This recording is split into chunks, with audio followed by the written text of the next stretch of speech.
तो hello student, last video में हमने देखा था कि आवेश का मात्रक क्या होता है और आवेश की प्रॉपर्टीज क्या होती हैं। अब आज हम ये देखेंगे कि जब हम दो ऋणावेश लें या फिर दो धनावेश लें या फिर एक ऋणावेश और एक धनावेश लें तो उन दोनों के बीच में लगने वाला आकर्षण बल या प्रतिकर्षण बल कितना लगता है। हम ये तो जानते हैं कि जब दोनों आवेश समान प्रकृति के हैं तो उनके बीच में प्रतिकर्षण बल लगेगा और जब दोनों आवेश विपरीत प्रकृति के हैं तो उनके बीच में आकर्षण बल लगता है। अब हम ये देखेंगे कि ये बल कितना लगता है और कितनी मात्रा में लगता है। तो इसके लिए हमारे पास में एक साइंटिस्ट का नाम आता है जिनका नाम था कूलाम। इन्होंने अपना एक नियम दिया था, तो आज हम पढ़ेंगे कूलाम का नियम। और ये किस लिए दिया था? ये नियम दिया था दो आवेशों के बीच में लगने वाले बल के लिए। और जब दो आवेशों के बीच में जो बल लगता है उस बल को कहते हैं हम विद्युत बल, अथवा कूलाम के नाम से उसको कूलाम बल भी कहा जाता है। तो हम देखेंगे कूलाम के नियम से उस बल को कैसे ज्ञात करना है। तो हमारे पास में ये दो आवेश है, पहला है Q1 और दूसरा आवेश है Q2। ये इन दोनों आवेशों के परिमाण है, मैग्नीट्यूड है। पहले आवेश का मैग्नीट्यूड है Q1 और दूसरे आवेश का मैग्नीट्यूड है Q2 और दोनों किसी दूरी पर रखे हुए हैं r डिस्टेंस पे। तो कूलाम ने एक बात बताई थी कि ये पहली बात दोनों आवेश स्थिर होने चाहिए। कैसे होने चाहिए? स्थिर होने चाहिए। दूसरी बात, दोनों आवेश बिंदुवत होने चाहिए, पॉइंट चार्ज होने चाहिए दोनों। तो कूलाम की दोनों कंडीशन क्या थी कि पहली तो थी दोनों आवेश स्थिर होने चाहिए और दूसरी कंडीशन थी दोनों आवेश बिंदुवत होने चाहिए। इसका रीजन क्या है कि आवेश स्थिर हैं तभी हम कूलाम का नियम लागू करते हैं। क्यों? इसका रीजन ये होता है कि जब दोनों आवेश स्थिर हैं तो वो केवल विद्युत क्षेत्र ही पैदा करेंगे। यदि वो किसी गति से दौड़ने लग जाते हैं, मूव करने लग जाते हैं, तो वो चुंबकीय क्षेत्र भी पैदा करने लग जाते हैं। इसलिए केवल विद्युत बल ज्ञात करने के लिए हमें दोनों आवेशों को स्थिर रखना होगा। इसका दूसरा रीजन आप ऐसे भी देख सकते हैं कि जब हम दोनों आवेशों को लेंगे और एक आवेश यहाँ पे है, दूसरा यहाँ पे, लेकिन एक आवेश मूव कर रहा है, तो क्या होगा? यह आवेश जो स्टेबल है यहाँ पे एक जगह पे रखा हुआ है, इससे यह आवेश धीरे धीरे दूर जा रहा है। तो क्या होगा ऐसी कंडीशन में? ऐसी कंडीशन में यह होगा कि इस आवेश के कारण इस पर लगने वाला आकर्षण बल अथवा प्रतिकर्षण बल दूर जाने पर घटेगा या बढ़ेगा? तो सीधी सी बात है, दूर जाने पर इसका प्रभाव इस आवेश पर कम होता चला जाएगा और ये घटने लग जाएगा। तो इसलिए हम उस बल को काउंट नहीं कर पाते हैं, वो धीरे धीरे कम होता जा रहा है, या फिर दोनों आवेश पास में आ रहे हैं तो वो बल बढ़ता हुआ जा रहा है। तो ऐसी सिचुएशन में हम उस बल को काउंट नहीं कर पाते इजीली। तो इसलिए कूलाम ने अपने नियम में ये माना कि दोनों आवेश कैसे होने चाहिए? स्थिर। जबकि इसका एक्चुअल रीजन तो ये होगा, जब हमसे कोई पूछता है कि कूलाम के नियम में हम आवेश स्थिर क्यों लेते हैं, तो उसका एक्चुअल रीजन ये है कि स्थिर आवेश केवल विद्युत क्षेत्र पैदा करेगा, जबकि गतिशील आवेश चुंबकीय क्षेत्र भी पैदा करने लग जाता है। ये हम आगे देखेंगे।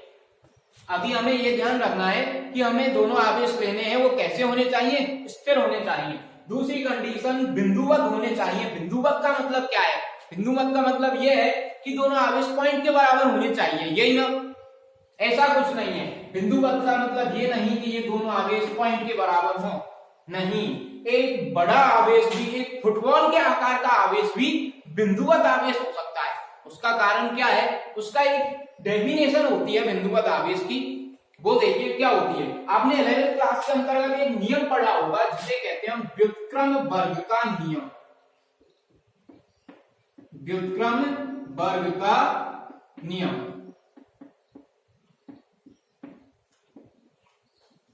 ये नियम आपने 11th क्लास में पढ़ा है। क्या होता है इस नियम के अनुसार? इस नियम के अनुसार जब कोई भौतिक राशि, कोई भी भौतिक राशि, माना कोई भौतिक राशि है x, जब कोई भौतिक राशि दूरी के वर्ग के व्युत्क्रमानुपाती हो, माना कि कोई दूरी है r, इसके वर्ग के कैसी होनी चाहिए? व्युत्क्रमानुपाती होनी चाहिए, इनवर्सली प्रोपोर्शनल होनी चाहिए, किसके? डिस्टेंस के स्क्वायर के।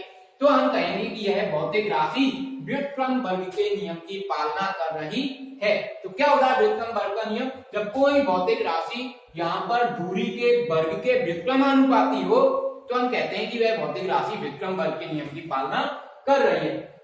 तो ऐसा यहां पे होता है कि जब किसी आवेश के द्वारा उत्पन्न विद्युत क्षेत्र विक्रम बल के नियम का पालन करे तो हम कहेंगे वह आवेश कैसा आवेश है, बिंदुवत आवेश है। Is that clear? बिंदुवत आवेश कौन सा आवेश होगा? जिस आवेश के कारण उत्पन्न विद्युत क्षेत्र, जब कोई आवेश रखा है वह अपने चारों ओर जो क्षेत्र उत्पन्न कर रहा है उसे विद्युत क्षेत्र कहते हैं, और यह विद्युत क्षेत्र विक्रम बल के नियम की पालना करे तो हम कहेंगे यह आवेश कैसा आवेश है, बिंदुवत आवेश है। तो ये बात आपके समझ में आ गई होगी बिंदुवत आवेश क्या होता है। तो यहां से आपको एक बात ये पता चलती है कि जैसे जैसे हम किसी आवेश से, किसी बिंदुवत आवेश से दूर जाएंगे वैसे वैसे विद्युत क्षेत्र का मान घटेगा या बढ़ेगा। तो आप देख सकते हैं दूरी बढ़ाने पर विद्युत क्षेत्र क्या होगा, घट जाएगा, क्योंकि वह विक्रम बल के नियम की पालना कर रहा है। तो ये इसके इनवर्सली प्रोपोर्शनल है, तो दूरी बढ़ेगी तो आप जो विद्युत क्षेत्र है उसका मान घटता हुआ चला जाएगा। तो ये दोनों कंडीशन होनी चाहिए कूलाम के नियम के लिए। तो कूलाम ने अपना नियम कैसे बताया था कि हमें सबसे पहले तो स्थिर और बिंदुवत आवेश लेने हैं, तब हम उनके बीच में लगने वाले बल को काउंट करेंगे। तो उन्होंने बताया कि बल, जो दोनों आवेशों के बीच में लगने वाला विद्युत बल है, इलेक्ट्रिक फोर्स है, वो कितना होगा। तो आप खुद सोचिए, दोनों आवेश है हमारे पास में ये, और इनकी साइज है अभी बहुत छोटी, लेकिन अब मैं क्या करता हूं, इनकी साइज को बढ़ाता जाता हूं, और बड़े आवेश लेके आता हूं, और बड़े आवेश लेके आता हूं, फिर और बड़े आवेश लेके आता हूं। तो क्या होगा, जैसे जैसे हम आवेश की साइज को बढ़ाते हुए चले जाएंगे, अच्छा दूरी को हम घटा बढ़ा नहीं रहे हैं, वो निश्चित दूरी पे रखे हुए हैं। पहले जैसे कि वो 0.5 मीटर डिस्टेंस पे है, तो अभी वो 0.5 मीटर डिस्टेंस पे है, हम उसकी दूरी को नहीं बढ़ा रहे, लेकिन आवेश का जो परिमाण है, आवेश की साइज है, आवेश की मात्रा है, उसे बढ़ा रहे हैं। तो आवेश की मात्रा जैसे जैसे बढ़ती हुई चली जाएगी, क्या होगा, जैसे जैसे आवेश बढ़ेगा तो उनके बीच में लगने वाला विद्युत बल घटेगा या बढ़ेगा? जी हाँ, बढ़ेगा। तो जैसे जैसे आवेश बढ़ता है वैसे वैसे विद्युत बल बढ़ता है। इसका मतलब विद्युत बल जो फोर्स है वो आवेश के कैसा होगा, समानुपाती अथवा इनवर्सली प्रोपोर्शनल होगा। तो जी हाँ, समानुपाती होगा, विक्रमानुपाती नहीं होगा। तो कूलाम ने बताया था कि जो लगने वाला विद्युत बल है वो समानुपाती होता है, किसके, दोनों आवेशों के परिमाण के गुणनफल के समानुपाती होता है।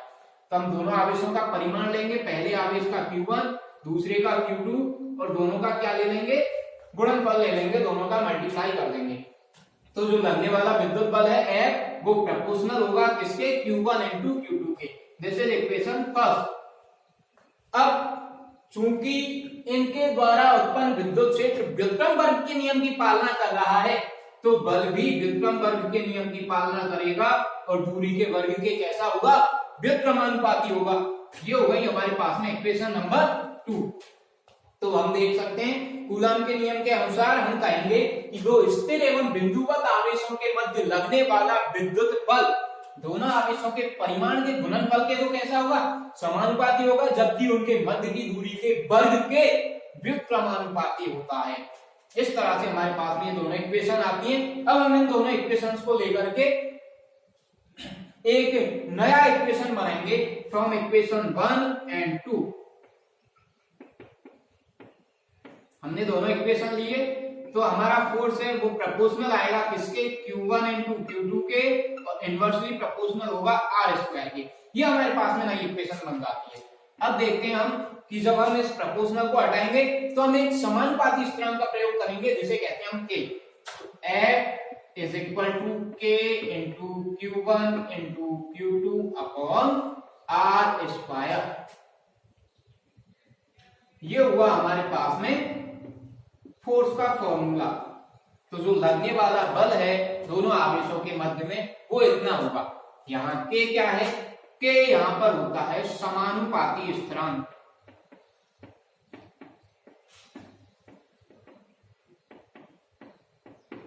जिसकी वैल्यू कितनी होती है, इसका एक निश्चित मान होता है, और K का मान होता है 9 into 10⁹। अब इसका हमें मात्रक लिखना है, तो इसका मात्रक कैसे लिखेंगे, तो K का मात्रक देखिए, K का मात्रक लिखने के लिए हम K को इधर रखेंगे, बाकी सबको इधर लेके आते हैं, तो जो R² नीचे है वो ऊपर जाके मल्टीप्लाई हो जाएगा फोर्स के साथ में, बल के साथ में, ये दूरी का वर्ग जाके गुना होगा। तो ऊपर तो आने वाला है बल इंटू दूरी का बल, और बल के लिए मात्रक क्या होगा, बल के लिए मात्रक होगा न्यूटन, और दूरी का बल, तो दूरी के लिए मात्रक क्या लेते हैं हम, मीटर, और उसका वर्ग करेंगे तो क्या आ जाएगा, मीटर स्क्वायर। और Q1 Q2 जो ऊपर गुना है इधर, वो इधर नीचे चले जाएंगे।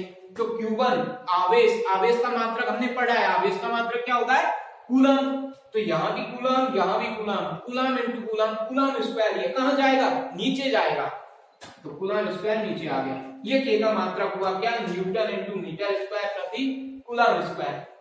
तो K की वैल्यू क्या हुई, 9 into 10⁹ newton into metre square per coulomb square. ये K की वैल्यू होती है। K की एक और वैल्यू होती है, वो हम देखते हैं अभी। तो अभी हमने देखा कि जो फोर्स है उसकी वैल्यू कितनी आती थी, F is equal to K into Q1 into Q2 upon R square, और K की वैल्यू आई थी K is equal to 9 into 10⁹ newton into metre square per coulomb square. K की एक और वैल्यू होती है, हम एक टर्म पढ़ते हैं, चलो मैं लिख रहा हूं, देखिए K is equal to 1/4 pi, और एक ये मैंने सिंबल बनाया और यहां इसके पैर में एक जीरो लगा दिया। ये क्या है, इसको बोलते हैं हम एप्सिलॉन नॉट या फिर epsilon naught.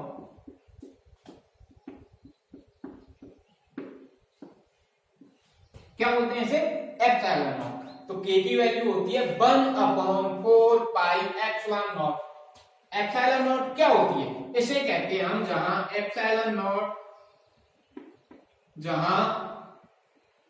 Epsilon naught is equal to निर्वात की विद्युतशीलता।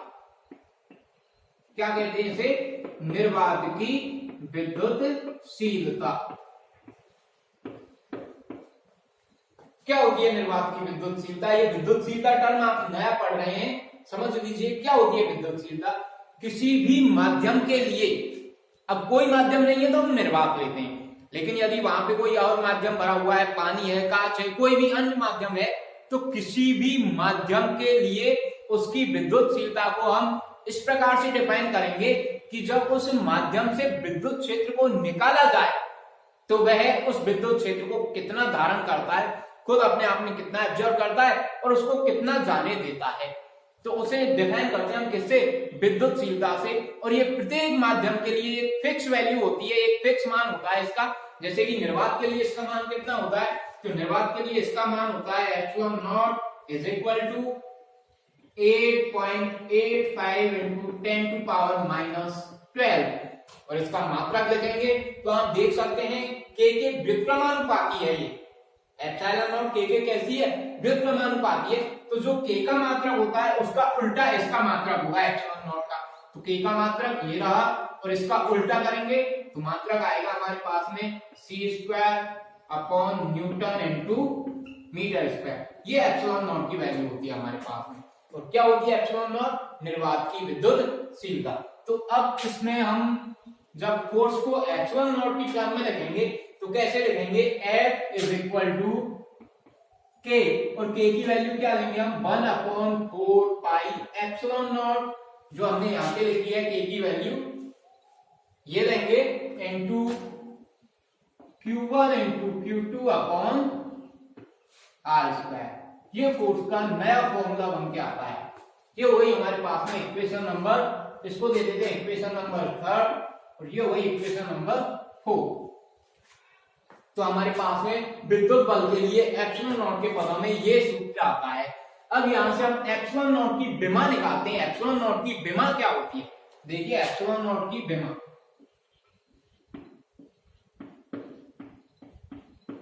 डायमेंशन ऑफ एप्सिलॉन नॉट कैसे निकालेंगे, तो यहां से देखिए आप एप्सिलॉन नॉट को इधर लेके आइए और फोर्स को इधर ले आइए, तो क्या होगा हमारे पास में formula, epsilon naught is equal to 1/4 pi, और एप्सिलॉन नॉट को लेगा इधर और फोर्स को ले आए इधर, तो force F into Q1 into Q2 upon R square, ये आ गया।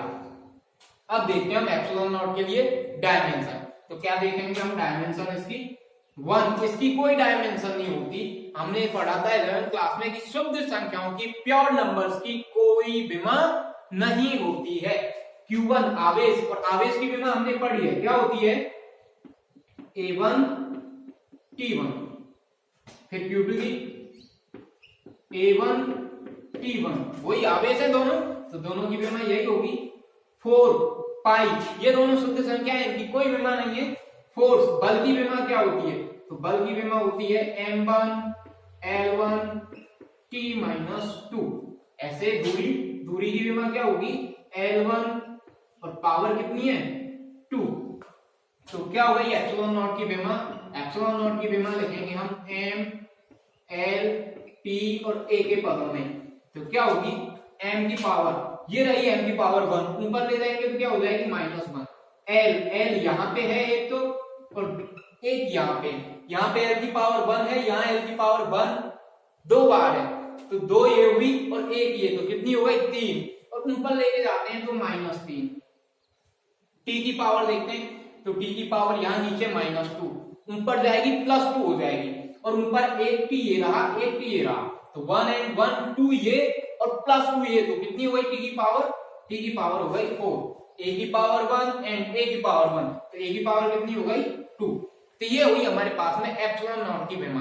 Is that clear? आप देख सकते हैं A1 A की पावर 2 T1 और T-2, ऊपर गया तो प्लस हो गया 1 and 2 4, M की पावर 1 ऊपर गई तो -1, L1 की पावर 2, तो 2 and 1 3, ऊपर ले गए तो -3। इस तरह से हमने एप्सिलॉन नॉट की विमा निकाली।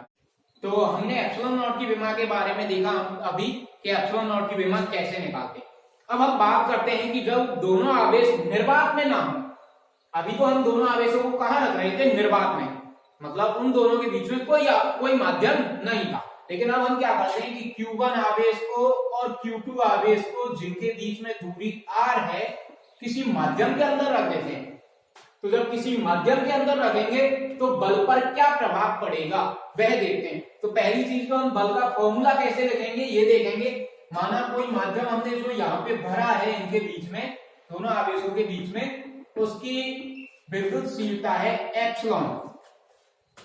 विद्युतशीलता क्या ले रहे हैं हम इस माध्यम की? एप्सिलॉन। तो जब ये एप्सिलॉन विद्युतशीलता हमने ली है, तो फोर्स का फॉर्मूला क्या हो जाएगा? फोर्स का फॉर्मूला होगा F = 1/4 पाई।